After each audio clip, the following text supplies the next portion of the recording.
نحمده ونصلي على رسوله الكريم اما بعد فاعوذ باللہ من الشیطان الرجیم بسم اللہ الرحمن الرحیم معزز حاضرین و سامعین السلام علیکم ورحمۃ اللہ وبرکاتہ۔ محترم بزرگ اور دوستو، امید کرتا ہوں آپ حضرات خیریت سے ہوں گے۔ اللہ آپ لوگوں کو اسی طرح ہمیشہ خوش رکھے۔ آج کی ویڈیو بنانے کا مقصد یہ ہے کہ ہم اپنے علماء کرام اور ائمہ حضرات کو دیکھتے ہیں کہ وہ بیچارے جو ہے بہت کم تنخواہوں پر اپنی زندگی گزر بسر کرتے ہیں۔ حالانکہ آج کا جو مہنگائی کا دور ہے، مہنگائی آسمان کو چھو رہی ہے، اخراجات دن پہ دن بڑھتے جا رہے ہیں،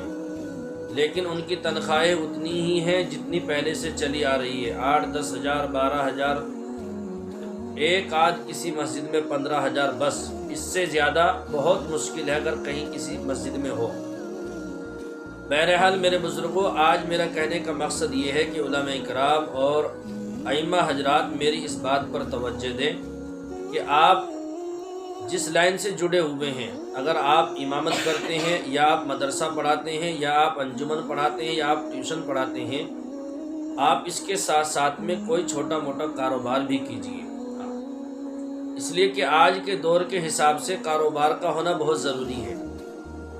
اور خاص طور پر ہم دیکھتے ہیں کہ امام لوگ مسجد میں رہتے ہیں پابندی کے ساتھ، اس سے بڑی پابندی کسی اور کام میں نہیں ہو سکتی ہے جتنی پابندی امامت میں ہوتی ہے۔ اس کو کہیں بھی رہے، کسی بھی حال میں رہے، نماز میں پہنچنا پڑتا ہے، بیماری ہو یا پھر جو ہے نا موسم خراب ہو یا صحیح ہو، سردی ہو بارش ہو، کچھ بھی ہو، اس کو پہنچنا ہی پڑتا ہے۔ اگر ایک وقت امام نہ رہے تو پوری مسجد کے اندر چلا پکار شروع ہو جاتی ہے، لوگ بار بار دروازے پہ آ کے تاک جھانک کرتے ہیں، اور پھر جب امام صاحب ایک نماز میں نہیں تھے دوسری نماز میں حاضر ہوتے ہیں تو نہ جانے کتنے لوگ ان سے سوال کرتے ہیں کیا بات ہے، کہاں تھے، کدھر تھے، کیوں نہیں آئے۔ اب میرے بزرگوں دیکھیں، انسان ہے، انسان کے پیچھے بس بہت ساری ضرورتیں لگی ہوئی ہوتی ہیں، پتہ نہیں کون سا معاملہ کیا اس کے ساتھ پیش آیا ہے، وہ تو نہیں ہم پوچھیں گے، بلکہ سب سے پہلا سوال یہ ہوگا آپ نماز میں کیوں نہیں آئے۔ خیر بہرحال میرا کہنے کا مقصد یہ ہے کہ مساجد میں آپ 10 سال رہیں، 15 سال رہیں، 20 سال رہیں، آپ کو ایک دن جب آپ کی ضرورت پوری ہو جائے گی، یعنی جب ذمہ داروں کو یہ لگے گا کہ اب ہمارے لائق نہیں رہا یہ امام، تو منٹوں میں کچھ بھی تہمت الزام لگا کر اس کو وہاں سے نکال دیا جاتا ہے۔ ایسی بہت ساری مساجد کے اندر جنہوں نے 15 20 سال مساجد میں دیے ہیں، اور پھر جو ہے ان کو اس 15-20 سال کا انعام یہ دیا کہ اس کے اوپر کوئی نہ کوئی الزام تھوپ دیا گیا، کوئی نہ کوئی الزام اس کے اوپر لگا دیا گیا، تاکہ وہ وہاں سے خوشی کے ساتھ نہیں بلکہ شرمندہ کر کے اس کو وہاں سے نکالا جائے۔ تو میرے بزرگوں، ہمیں چاہیے کہ ہم کچھ کاروبار ضرور کریں۔ اگر آپ گورنمنٹ کا جاب کرتے ہیں وہاں سے تو آپ کو کچھ پیسے مل سکتے ہیں چھوڑنے کے ٹائم پہ، جب آپ ریٹائر ہوں گے، جب آپ کو جو ہے نا کام چھوڑ دیا جائے گا تو آپ کو وہاں سے 1-2 لاکھ روپے مل سکتے ہیں، لیکن یہ ایک ایسا جاب ہے یہاں پہ آپ کو سوائے ثواب کے کچھ بھی ملنے والا نہیں ہے، آپ کو کچھ دینے والے نہیں ہیں۔ یہ جاہل قسم کا جو طبقہ ہے جو اپنے آپ کو ذمہ دار کہلاتا ہے، یہ آپ کو سوائے الزامات کے کچھ بھی نہیں دے گا،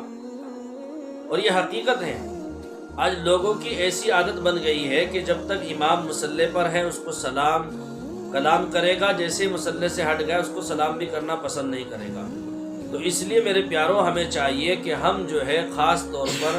جو ہے نا تجارت کا پیشہ اختیار کریں، کچھ کاروبار کریں جس سے ہمیں ان کی جی حضوری نہ کرنی پڑے، جس سے ہمیں جو ہے نا پریشانی کا سامنا نہ کرنا پڑے، جس سے اپنے بیوی بچوں کے حقوق نہ مارنے پڑے، ان کے جذبات کے ساتھ نہ کھیلنا پڑے، بلکہ اللہ نے ان کا حق ہمارے اوپر رکھا ہے، ہم ان کی اچھی سے اچھی تربیت کر سکیں، اچھے سے اچھا پڑھا لکھا سکیں، اور اچھے سے اچھا جو ہے نا ان کو جو ہے نا بہترین انسان بنا سکیں، اس کی فکر کرنا ہے۔ تو اس لیے میرے پیاروں، ہمیں چاہیے کہ ہم وہیں تک محدود نہ رہیں بلکہ اپنے آپ کو تھوڑا آگے نکالیں، آگے فیلڈ میں اپنے آپ کو لائیں۔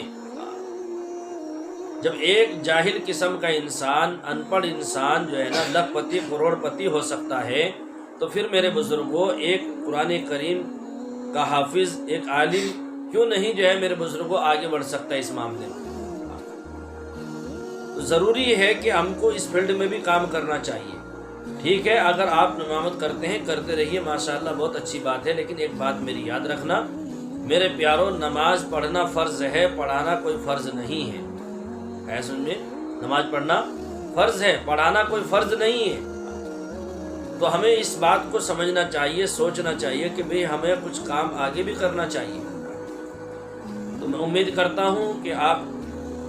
کو میری بات پسند آئی ہوگی۔ تو میرے پیاروں، دعا کرے اللہ تبارک و تعالی ہم سب کو اچھی باتوں پر عمل کی توفیق عطا فرمائے، اور بری تمام باتوں سے مولا ہم سب کی حفاظت فرمائے۔